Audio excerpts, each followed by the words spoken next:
안녕하십니까. 투자전략팀 조병현 차장입니다. 금일 자료는 코로나 대응 3국의 동몽이상이라는 제목을 가지고 있습니다. 말 그대로 코로나 사태로 글로벌 경기에 대한 우려가 확산이 되고 있다 보니까요. 각 국에서도 이제 정책 대응에 총력을 다하고 있는 그런 모습입니다. 그런데 미국하고 중국 그리고 유럽을 봤을 때 조금씩 다른 모습들도 나타나고 있어서 각국 정책의 어떤 차이점이 어떤 방향성의 차이가 어떻게 형성이 되고 있는지, 그리고 여기서 뭐 얻어볼 수 있는 우리가 어떤 인사이트나 아이디어 같은 거 어떤 것들이 있을지에 대해서 다루어 본 자료다라고 말씀을 드릴 수가 있을 것 같습니다. 자, 첫 번째로 미국의 정책 대응에 대해서 먼저 살펴보도록 하겠습니다. 일단 가장 먼저 가지고 나온 PT 첫 번째 페이지는 각국의 정책을 한번 비교를 해봤습니다. 미국 같은 경우 이제 재정 정책에 대해 가지고 한번 먼저 보게 되면은 글로벌 금융위기 당시에 전체 2008년부터 2009년까지 총 1.8조 달러의 재정 정책을 활용을 했습니다. 근데 지금 미국 같은 경우 지금 뭐 추가로 논의되고 있는 2조 달러 정도의 경기 부양책을 제외를 하더라도 이미 2.3조 달러 이상의 돈을 지출을 하고 있고요. 다 합산하게 되면 4.3조 달러 가까이 되는 재정 정책을 활용을 하겠다라고 하고 있습니다. 이미 규모 면에서 상당히 크게 넘어섰다라는 거 보실 수가 있을 것 같고요. 들어가기 앞서 먼저 이제 중국하고 유럽 한번 살펴본다고 하더라도 중국 같은 경우도 재정정책 측면에서 지금 내놓은 게 50조 위안이었죠. 이게 GDP, 2019년 GDP의 50% 규모입니다. 상당히 큰 규모의 정책들을 제시를 하고 있다는 거고, 유럽 같은 경우는 사실상 항상 그랬듯이 이제 의사결정이 상당히 느립니다. 그래서 어저께 밤에도 회의에서 좀 좋지 않은 결과를 좀 지연되는 그런 결과들을 제시를 했었는데, 일단 그럼에도 불구하고 상당히 좀 빠르게 진행이 되고 있다고 생각이 드는 게, 재정 준칙, 그 유로존 같은 경우 안정성장 협약이 있어서 GDP 대 부채 비중이라든가 이런 것들을 제한이 돼 있었는데, 이번 코로나 사태에 대해 가지고 이 재정 준칙을 일시 중단하겠다라는 합의까지 해놓은 상태입니다. 그러다 보니까 과거에 비해서 여러 가지 정책적인 접근들이 상당히 빨리 진행이 되고 있다는 점 정도는 먼저 확인을 하실 수가 있을 것 같고요. 좀 더 미국에 대해서 구체적으로 살펴봤습니다. 미 연준 같은 경우 제목에다가 이지스의 방패를 구축해놨다라고 했는데, 그동안 글로벌 금융이라든가 이런 때 대응할 때 썼었던 정책들을 거의 다 쓰고 있습니다. 뭐 레포 운용, 유동성 규제, TAF, 뭐 MMLF, 기업 어음 매입 기구에다가 더 나아가서는 회사채를 매입하기 위한 기구까지 이번에는 활용을 하고 있는 그런 상태입니다. 뭐 남아있는 거라고 한다면은 이제 전면적으로 이제 매입 대상을 연준이 확대하는 QQE 같은 것들이 있을 것이고요. 회사채라든지 뭐 이런 것들, 주식까지도 이제 매입을 하는 그런 매입 정책 같은 것들이 QQE 양적 질적 완화 정책 같은 것들이 아직까지는 활용이 되지 않고 있고요. 그리고 나중에 가서 할 얘기겠지만은 일드캡 컨트롤까지도 이제 논의는 되고 있습니다만 아직까지는 활용이 되지 않고 있습니다. 근데 그렇다고 하더라도 지금까지 나와 있는 정책만 보더라도 그동안에 활용했던 거 안 했던 거 전부 다 망라해서 신용 리스크를 전방위적으로 막아주고 있다라는 생각을 할 수가 있을 것 같습니다. 일반적으로 QE를 통해서 국고채 매입을 하고 MBS도 매입을 하고 거기다가 회사채 시장, 발행시장, 유통시장, CP 이런 것들까지도 발행시장, 유통시장을 전부 다 막아주고 있는 상황이다 보니까 일단 위기의 강도가 어느 정도일지 모르다 보니까 방어막은 일단 최대한으로 구축을 해놓겠다. 그러면서 여러 가지 리스크 지표의 안정성을 좀 도모해 주겠다라는 게 1차적인 연준의 목표다라고 보시면 될 것 같습니다. 방금 말씀드린 내용들이 이제 지표로도 확인이 되고 있는데요. 연준이 이제 글로벌 주요 은행들과 달러 수합 체결을 하면서 이제 달러 유동성이 국제 환시에서 마르지 않게 정책을 취해주다 보니까 통화지수 같은 것들이 이제 바닥을 잡아가는 모습들이 나타나고 있고, 한국의 수합 여건도 상당히 달러 조달 여건도 상당히 악화됐었다가 개선되는 움직임들이 이렇게 나타나고 있다는 점들도 확인할 수가 있을 것 같고요. 또 우리가 처음에 위기 시작하는 과정에서 하이힐드 스프레드가 상당히 문제의식이 됐었죠. 근데 여러 가지 지원들을 내놓다 보니까 하이힐드 스프레드도 이제는 조금씩 꺾이는 모습들이 나타나고 있습니다. 그리고 레버리지론 가격하고 MBS 금리 이런 부분들도 잠재적인 신용 리스크 지표라고 볼 수 있는데, 이런 것들도 좀 개선이 되는 움직임들이 나타나고 있다. 최근 보시게 되면 이렇게 반전의 움직임이 나타나고 있다는 거 확인하실 수가 있을 것 같습니다. 어쨌든 전방위적인 정책을 통해서 향후에 위기에 대한 어떤 불확실성이 아예 발본색원이 됐다라고 말씀드리진 못하겠지만은 적어도 지금 상황에서 봤을 때 리스크에 대한 우려는 조금씩 불확실성은 줄어들고 있는 상황이다. 정책으로 이것들을 커버하고 있다는 점 정도까지는 우리가 인식을 할 수가 있을 것 같습니다. 그리고 미국 하면 또 이제 재정 정책이 나오고 있는데요. 지금 2조 달러 정도, 2.2조 달러 재정 정책, 케어스 액트라 그러죠. 이거를 발표를 했습니다. 내용을 한번 봤더니 대기업 대출이라든가 기업 지원 같은 것도 있고요. 소기업에 대한 지원, 기업들에 대한 지출도 꽤 있는데 개인에 대한 현금 지급, 뭐 $1,000씩 주겠다라고 했었죠. 그리고 실업보험 확대, 그리고 감세라든가 세금을 일단 내지 말아라 하는 형태로 돈 쓰는 것들이 상당히 많이 들어가 있습니다. 일단 개인들의 실업 문제와 관련해가지고 직접적으로 쓰이는 것만 해도 실업보험 그리고 개인현금에서 이게 5,500억 달러 정도가 되거든요. 그럼 이게 도대체 어느 정도 수준의 금액인가를 확인해 볼 필요가 있을 것 같은데 이렇게 한번 저는 추산을 해봤습니다. 세인트루이스 연준에서 미국의 실업률이 2분기에 32%까지 올라갈 수 있겠다라고 전망을 했습니다. 왜 그런가 봤더니 미국 노동력이 1억 6천만 명 정도가 있는데 지금 실업자가 거의 한 600만 명 정도 된다. 그리고 해고 위험이 높은 서비스업이라든가 이런 직종들 같은 경우가 6,700만 명 가까이 되고 그리고 접촉이 꽤 많은, 그러니까 뭐 미용사라든지 아니면 교사같이 대면해가지고 직접 일을 해야 되는 그런 접촉이 많은 직종이 한 2,700만 명 정도 되는데 뭐 이쪽에서 어느 하나가 다 잘린다라고 볼 수는 없으니까 이걸 평균 내가지고 한번 4,700만 명 정도 실업이 생긴다라고 가정을 했을 때 요렇게 합산을 해가지고 수익률을 구해보니까 32%까지 가더라라는 겁니다. 뭐 일단 이게 실현될지 안 될지는 뭐 사후적으로 확인이 될 테니까 지금 그거를 논하자는 게 아니라 적어도 이런 우려가 있는 상황인데 사실 요 직종들의 평균 임금을 한번 계산을 해봤더니 한 4,000달러 정도가 나옵니다. 월급으로. 그래서 요 실업자 수와 이 4,000달러의 평균 월급을 가지고 한번 계산을 해보니 한 달에 지금 상황이라고 한다면은 2,100억 달러 수준의 소득 감소가 미국에서 발생을 한다는 겁니다. 방금 여기서 실업을 위해서 쓴 돈이 지금 5,500억 달러 정도라고 말씀을 드렸는데 여기 실업으로 한 달에 발생하는 게 2,000억 달러 정도. 그러면은 두 달 반, 그러니까 2분기 정도를 막아줄 수 있는 금액들을 미국이 제시를 해놨다는 겁니다. 종합해서 말씀드리게 되면은 연준이 신용 리스크를 일단은 차단을 시켜놓고요. 경기가 악화되겠지만은 한 분기 정도는 정부가 방어를 해줄게 라는 판을 깔아놨습니다. 그러다 보니까 시장에서는 이제 풀려져 있는 유동성들에 대한 기대감이 주식시장으로 유입되게 되는 그런 발판을 만들어준 게 지금 미국의 정책이다라는 측면에서 한번 살펴봤습니다. 한 가지 더 이제 추가하겠다라고 얘기를 하고 있죠. 미국 쪽에서 트럼프가 2조 달러 인프라 투자를 더 하겠다라고 얘기를 하고 있는데 이건 역시도 지금 고용하고 소비를 만들겠다라는 겁니다.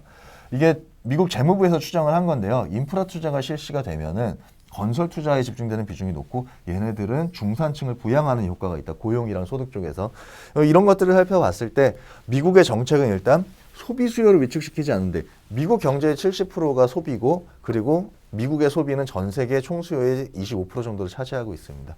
그렇다고 한다면 이것들은 여기를 막아주겠다라고 한 거는 글로벌 금융시장 전반에 있어서 안정성을 확보하는 데 상당히 긍정적인 이슈가 될 수 있겠다라는 생각까지는 해볼 수가 있을 것 같습니다.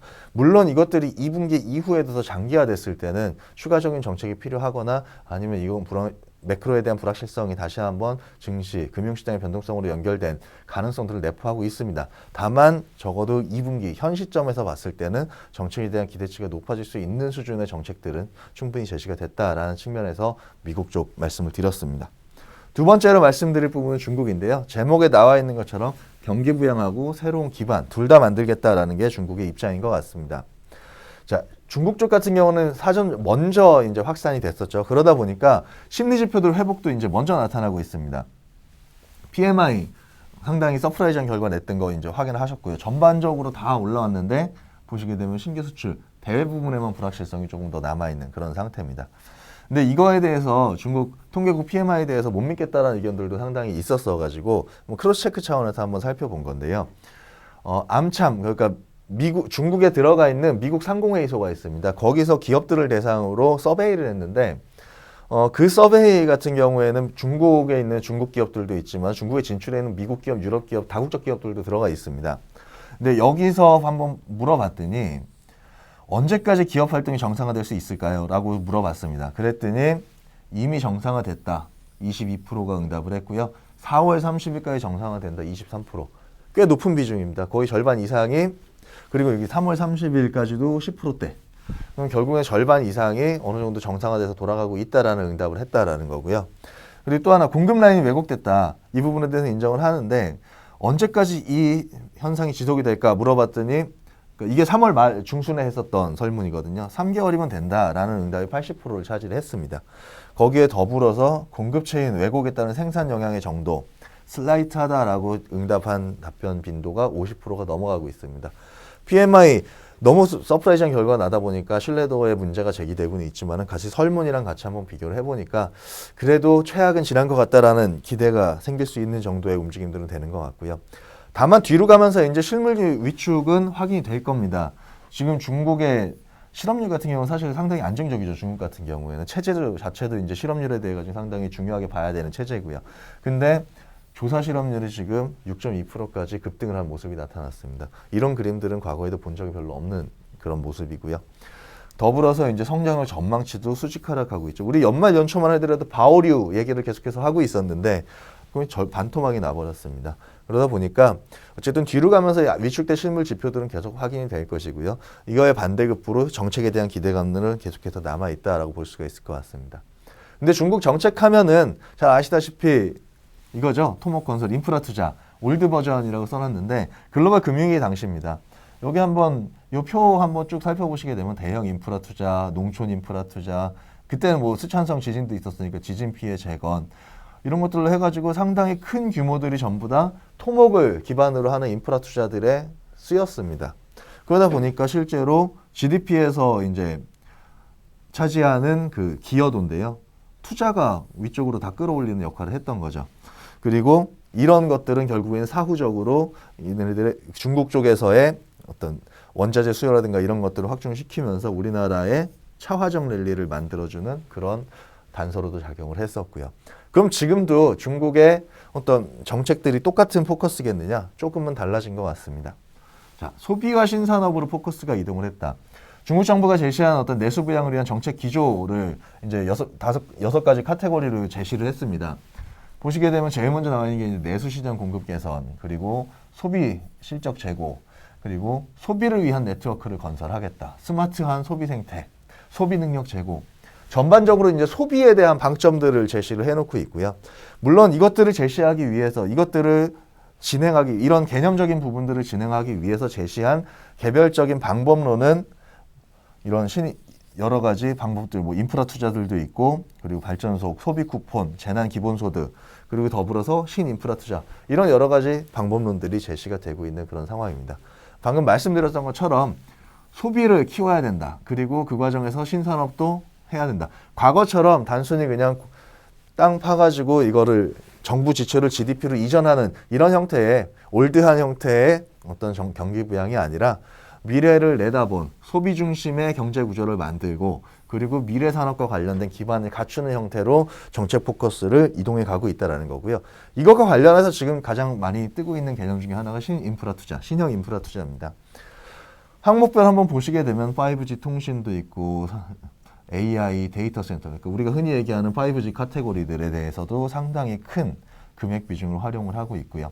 그리고 환경과 관련된 친환경 교통수단들에 대한 얘기들도 상당히 큰 비중을 차지하고 있습니다. 그리고 뭐 산업 인터넷이나 송배전 시스템까지도 이런 것들을 통해 가지고 한 단계 더 도약할 수 있는, 사실 중국 같은 경우는 잘 아시다시피 이번 같은 경우 2020년을 기점으로 해서 13차 5개년 경제계획이 끝나고 14차 5개년 경제계획이 시작이 됩니다. 이런 상황이라는 점까지 감안을 하게 되면은 이런 새로운 정책들을 통해서 소강사회 이상으로 중국이 진행해가는 데 대한 그런 드라이브를 상당히 강하게 걸 수 있는 또 상징적인 해기도 하거든요. 그런 측면에서 봤을 때 경제 위기를 또 다른 도약의 기회로 삼으려는 중국 정부의 의지가 이 신형 인프라 투자 정책에서 보여진다. 그럼 이런 항목들에 대해서도 관련된 산업들에 대해서도 우리는 관심을 가져봐야 되겠다라는 정도로 여기서 말씀을 드리도록 하겠습니다. 그래서 방금 말씀드린 신형 인프라와 관련해서 우리 쪽에서 가장 관심이 많은 쪽 중에 하나가 이제 5G일 텐데요. 5G가 중국만 그러는 게 아니라 지금 미국이랑 중국이랑 뭐 화웨이 가지고 싸우는 이유도 이 5G 통신망 4차 산업혁명과 관련해가지고 가장 기반이 되는 백본이라고 볼 수가 있는데 이 통신망과 관련을 해가지고 그 패러다임, 헤게모니를 잡기 위한 싸움들을 해나가고 있는 그런 상황인 것 같습니다. 미국은 상대적으로 조용한 것 같았지만은 사실 1월달 작년에 트럼프가 5G 이니셔티브 발표를 했었죠. 거기에 더해서 1월달에는 초당적 합의를 통해 가지고 민주당과 공화당이 동시에 같이 발의를 했습니다. 이거는 연합통신법이라고 해요. USA 텔레커뮤니케이션 액트라고 해서 여기에 뭐 미국 쪽에서 투자를 하는 데 있어가지고 통신망 투자를 하는 데 있어서 여러 가지 재규정들의 편의를 봐주겠다라는 내용들이 들어가 있는 정책들을 발표를 했습니다.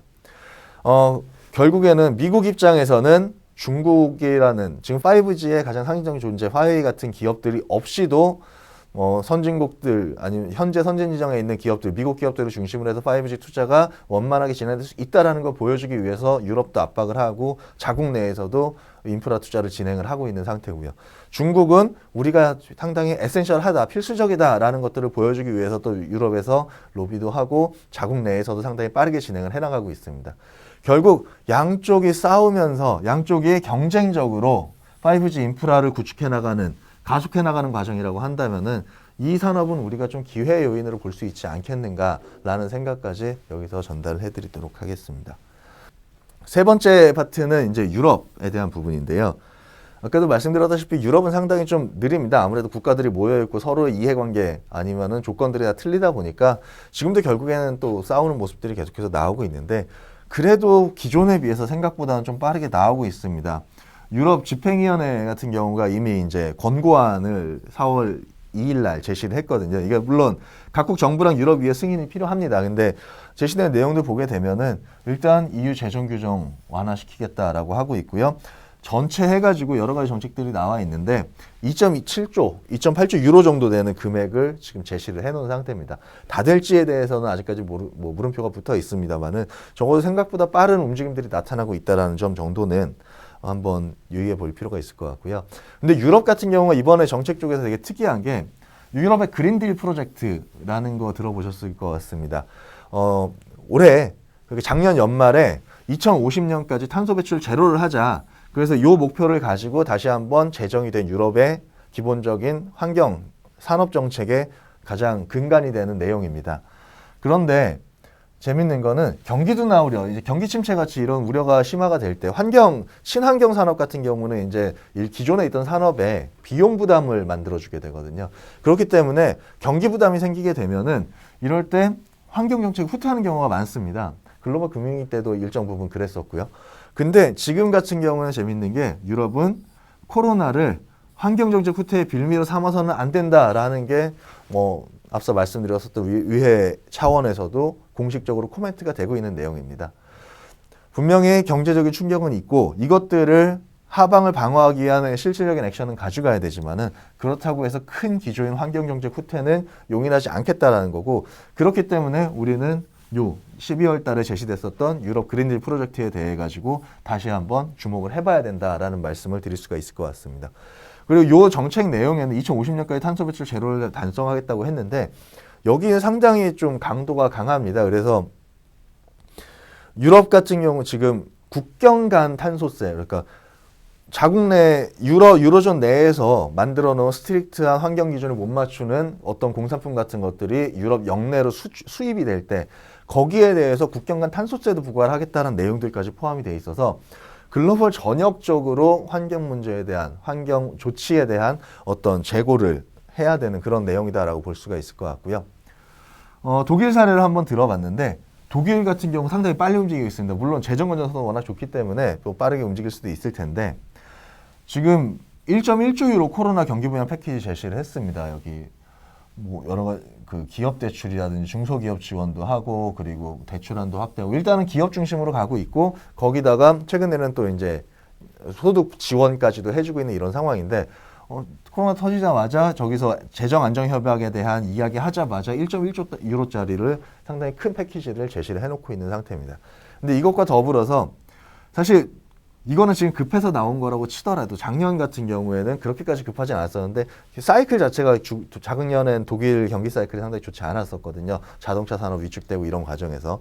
그러면서 경기 부양책이라고 540억 유로짜리를 한번 내놨었는데 그때도 한번 내용을 보시게 되면은 목표 2030년까지 탄소 배출 절반 이상, 90년대 대비해서 절반 이상 감축하겠다고 하면서 환경 정책들을 제시를 했습니다.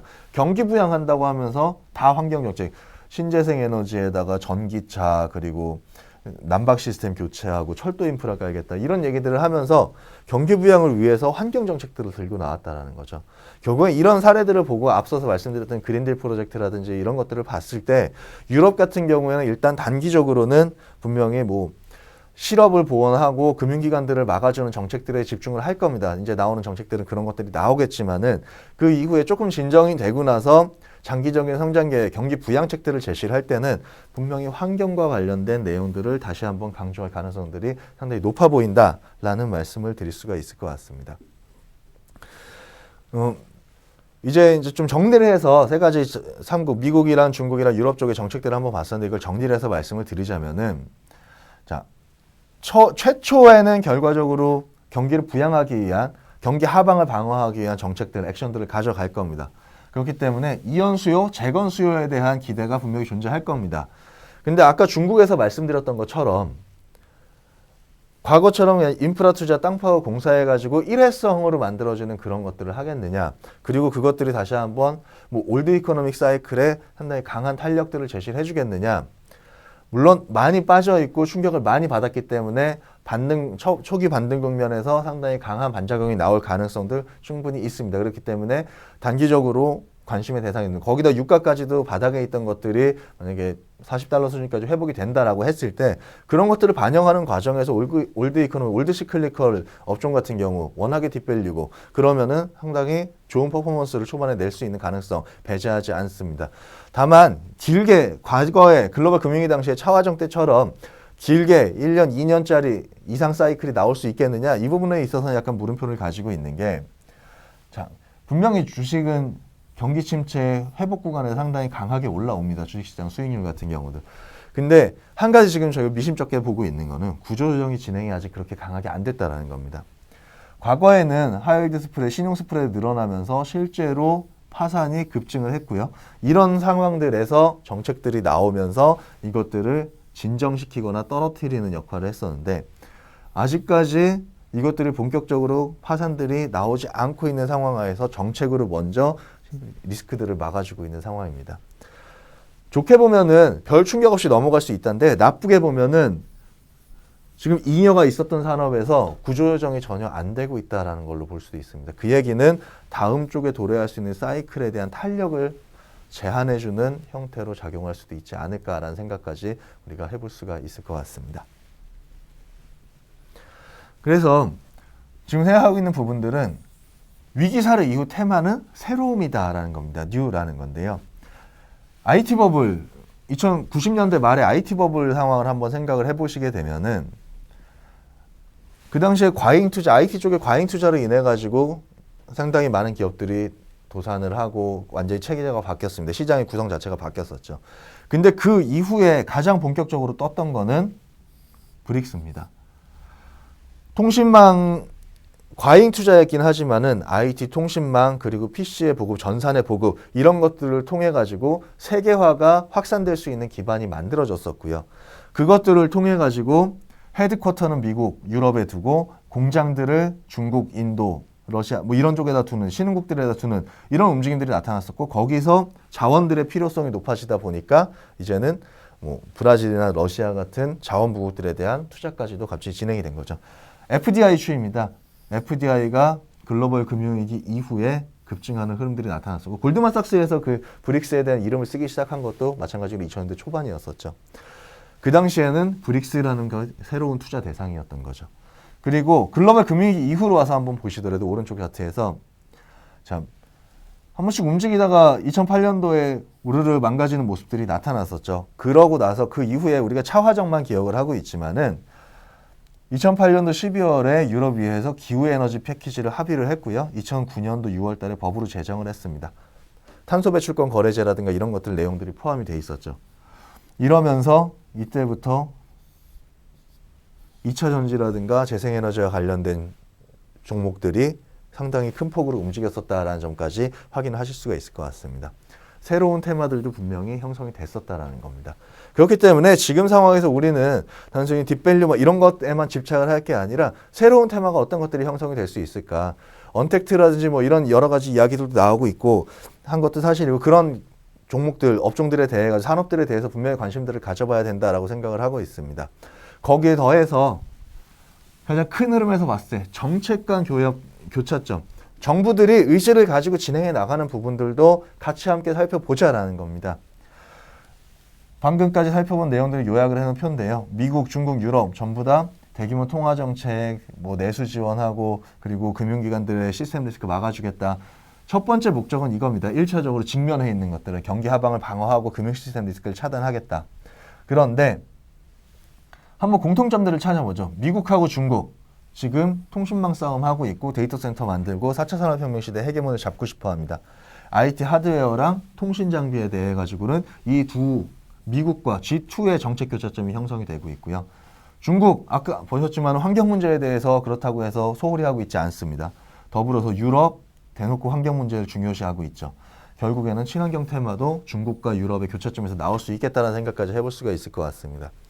참고 삼아 한 가지 마지막으로 보고 말씀을 마무리 드리도록 하겠습니다. 5G 인프라 관련된 종목들 한번 보시면은 중국의 ZT라든지 미국의 아메리칸 타워, 그러니까 셀타워와 관련된 기업이죠. 아메리칸 타워. 그리고 RFHIC 우리나라 기업이죠.